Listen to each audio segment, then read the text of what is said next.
बिस्मिल्लाहिर्रहमानिर्रहीम। शुरू अल्लाह के नाम से जो बड़ा मेहरबान और निहायत रहम करने वाला है। मुअज़्ज़ज़ सामईन, आज की हमारी वीडियो का मौजू गुफ्तगू है कि सोने के बाद इंसान की रूह कहाँ चली जाती है। तो चलें वीडियो का आगाज़ करते हैं। कुरान करीम में अल्लाह पाक फरमाता है, जिसका तर्जुमा कुछ यूँ है कि वही तो है जो सोने की हालत में तुम्हारे रूह कब्ज़ कर लेता है और जो कुछ तुम दिन में करते हो इससे खबर रखता है, फिर तुम्हें दिन को उठा देता है ताकि यही सिलसिला जारी रखकर ज़िंदगी की मुद्दत मुअय्यन पूरी कर दी जाए। फिर तुम सबको इसी की तरफ लौट कर जाना है। फिर वो तुमको तुम्हारे अमल जो तुम करते हो एक एक करके बताएगा और वो अपने बंदों पर गालिब है और तुम पर निगहबान मुकर्रर किए रखता है, यहाँ तक कि जब तुम में से किसी की मौत आती है तो हमारे फरिश्ते इसकी रूह कब्ज़ कर लेते हैं और किसी तरह की कोताही नहीं करते।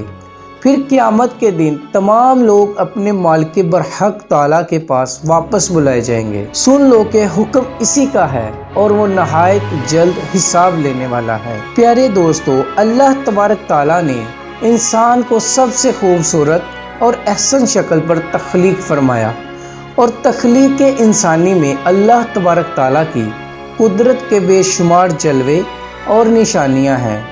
अल्लाह तबारक ताला ने इंसानी जिस्म को बनाकर इसको रूह से रोशन और मुनव्वर किया और जिस्म के अंदर जान दाखिल की।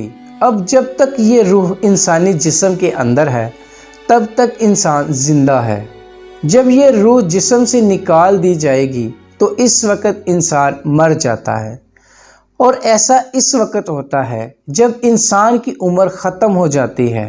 लेकिन क्या आप जानते हैं कि हर इंसान एक ऐसी भी ज़िंदगी जीता है जिसके अंदर वो रोज़ मरता और रोज़ जीता है। प्यारे दोस्तों, आज की इस वीडियो में हम आपको इसी ज़िंदगी और मौत के बारे में बताएंगे कि किस तरह इंसान रोज़ मरता और रोज़ ज़िंदा होता है। और क्या आप जानते हैं कि जब इंसान सो जाता है तो इसकी रूह कहाँ चली जाती है और इंसान ख्वाब के अंदर जो कुछ भी देखता है क्या वो सच होता है या झूठ। और नेक लोगों की रूहें सोने के बाद ज़्यादातर कहाँ सफ़र करती है और बुरे लोगों की रूहें सोने के बाद कहाँ का सफ़र करती है। प्यारे दोस्तों, इन तमाम तर सवालात के जवाबात कुरान व हदीस की रोशनी में मैं आज की इस वीडियो में हम आपको बताएंगे। लिहाजा आपसे गुजारिश है कि हमारी इस वीडियो को एंड तक ज़रूर देखिएगा। प्यारे दोस्तों, रूह की तख्लीक अल्लाह तबारक ताला के हुक्म से हुई। रूह अमरे रब्बी है। जिस तरह दुनिया में इंसानी जिस्म का लिबास कपड़े हैं, इसी तरह अल्लाह तबारक ताला ने रूह का लिबास इंसानी जिस्म को बना दिया है। इसी वजह से जब जिस्म से रूह निकल जाती है तो जिस्म बेकार हो जाता है। प्यारे दोस्तों, रूह दो तरह की होती है, एक नेक जो कि नेक अमल करती है और दूसरी बदकार और गुनाहगार रूह जो कि बुरे अमल करती है। इंसान को जो भी ख्वाब आते हैं या वो ख्वाब में जहाँ कहीं भी जाता है, इसमें इंसान की सोच और अमाल का दखल होता है। अगर नेक रूह हो तो इसको ख्वाब भी नेक आते हैं और इसको ख्वाब के अंदर नेक लोगों की ज़ियारत होती है, जैसा कि हजूर अकरम सल्लल्लाहु अलैहि वसल्लम का दीदार होना या सहाबा कराम का या औलिया कराम की ज़ियारत नसीब होना। इसी तरह नेक रूह जब ख्वाब में कहीं सफ़र करती है तो इसका सफ़र भी नेक होता है और वो ख्वाब में नेक चीज़ों को देखती है। और जो बदकार रूह होती है वो बुरे लोगों की तरफ माइल होती है। ऐसी रूह पर शैतान का कब्ज़ा होता है। ऐसे लोगों को जो भी ख्वाब आते हैं वो शैतानी होते हैं। ऐसे लोगों के ख्वाब काबिल कबूल नहीं होते। प्यारे दोस्तों, जब इंसान सो जाता है तो इसकी रूह जिस्म से निकल जाती है और सैर करती रहती है, लेकिन इसका तल्लक जिस्म से नहीं टूटता, इसका तल्लक जिस्म से बाकी रहता है। रूह बहुत ताकतवर होती है। अगर ये रूह अल्लाह तबारक ताला की इबादत और इसके ज़िक्र के ज़रिए इसका कुर्ब हासिल कर ले तो रूह के पास इतनी ताकत होती है کہ وہ اپنے جسم کو جہاں چاہے اڑا کے لے جا سکتی ہے، اور یہ معاملہ انسان کی پاکیزگی اور نیک اعمال پر منحصر ہوتا ہے۔ روایات میں آتا ہے کہ ایک مرتبہ حضرت علی رضی اللہ تعالیٰ عنہ جمعہ کی تیاری فرما رہے تھے۔ جب خطبہ شروع ہوا تو آپ حضرت علی رضی اللہ تعالیٰ عنہ نے روح کے بارے میں بیان کرنا شروع کیا۔ اسی دوران ایک شخص کھڑا ہوا اور آپ رضی اللہ تعالیٰ عنہ سے پوچھنے لگا، اے علی المرتضیٰ شیر خدا رضی اللہ تعالیٰ عنہ، جب انسان سو جاتا ہے تو انسان کی روح کہاں چلی جاتی ہے؟ کیا روح جسم سے جدا ہو جاتی ہے؟ تو حضرت علی رضی اللہ تعالیٰ عنہ نے ارشاد فرمایا، تمہارے جسم اور ہر انسان کے جسم میں جو روح اللہ تبارک تعالیٰ نے ڈالی ہے یہ 3 حصوں میں تقسیم ہے۔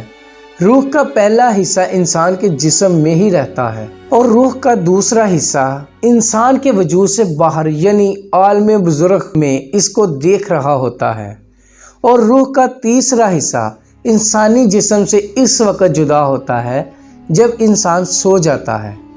اگر انسان نیک اور اللہ تبارک تعالیٰ کا فرما بردار ہو تو اس کی روح ایک ایسے عالم میں چلی جاتی ہے جہاں اللہ تبارک تعالیٰ نے جنات اور انسانی روحوں کے مابین ایک راستہ بنایا ہے۔ یہ نیک روح جب اس مقام پر پہنچتی ہے تو اس وقت انسان کو خواب آنے لگتے ہیں۔ وہاں یہ نیک روح وہ سب کچھ دیکھتی ہے جو آگے دنیا میں ہونے والا ہوتا ہے، اور اگر انسان گنہگار اور اللہ تبارک تعالیٰ کا نافرمان ہو تو ایسے انسان کی روح اس کے جسم میں ہی قید ہوتی ہے، اور اس کو خواب میں نیک روح کی طرح کچھ بھی نظر نہیں آتا۔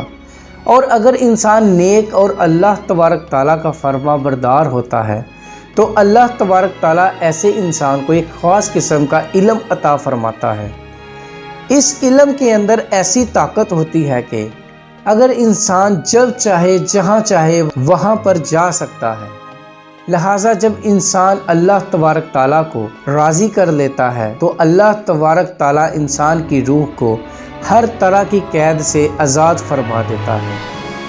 اس وقت اللہ تبارک تعالیٰ اس کو ایک خاص علم عطا فرماتا ہے جس کے ذریعے یہ جہاں چاہے وہیں پر جا سکتا ہے۔ پیارے دوستو، حقیقت یہ ہے کہ انسان کے خوابوں کا اور روح کا تعلق انسان کے اعمال کے ساتھ ہے۔ اگر انسان کی سوچ اچھی ہو تو انسان کو اچھے خواب آتے ہیں، اور اگر انسان کی سوچ بری ہو تو اس کو برے خواب آتے ہیں۔